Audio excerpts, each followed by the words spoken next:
Hi. No Child Left Behind was a policy that was instilled by George W. Bush, and it was aimed to provide educational opportunities for underprivileged students and for underperforming students. Um, Throughout this, I'll be looking at it more so as a mentality rather than a policy that was put into place, and this idea that a child who's not doing well should be catered to just as much as a child who is excelling in school. And the thought that no child should be overlooked. I've viewed many credible sources about the subject, viewing from both sides of the spectrum to see about how this policy is doing in our schools, and but primarily we'll be discussing the flaws of the No Child Left Behind mentality. One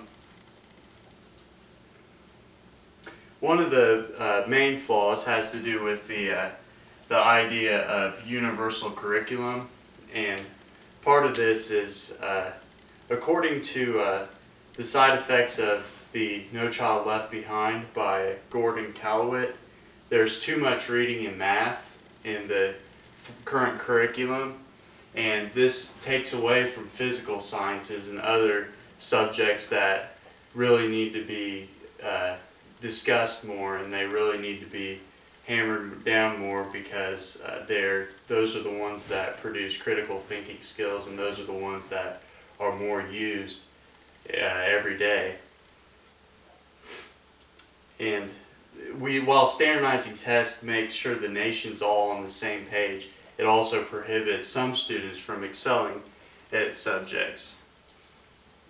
And what the thinking is that if there's too much time given to the student who's not doing well, then you're taking away time from those students who really need to be excelling and who really need to be doing well. Another argument is that some students just simply don't want to learn. It's very hard to focus all your energy and all your effort on a student who doesn't even want to learn the subject, who doesn't want to be in school, who's there because the government's making him be there, and whose parents don't care whether he's there or not, he or she's there or not, and you have to focus all your attention on that particular student, and it takes away from the attention given to other students. And another issue is that success is determined solely on test scores, and the question is test scores really a good indicator of how much a student knows or how much a student is learning?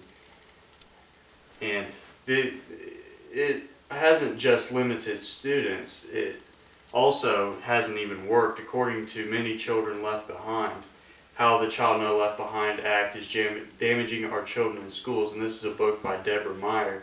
She says that the underprivileged children who were targeted by the No Child Left Behind Act have not met the expectations that they were supposed to.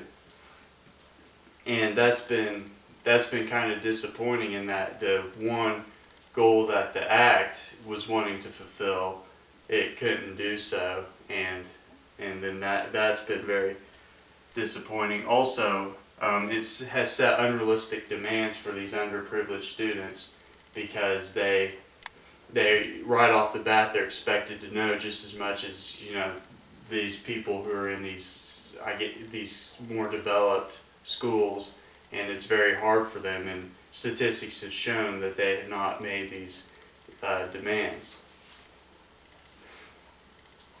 In conclusion, I don't really have a solution for what would work best for public education, or what policy will do well to help not put limitations on gifted students, but also keep those who are underperforming and help them to do better. I don't have a solution for that, but what I do know is, what I do want you to do is to consider the system we have now, and is it really working? Is it really is taking attention away from the gifted students and putting them on students that don't want to learn? Is that really helping our student? I think that the No Child Left Behind mentality is inhibiting growth, and it's inhibiting potential excellence in our schools, and I believe that alternative solutions need to be considered. Thank you.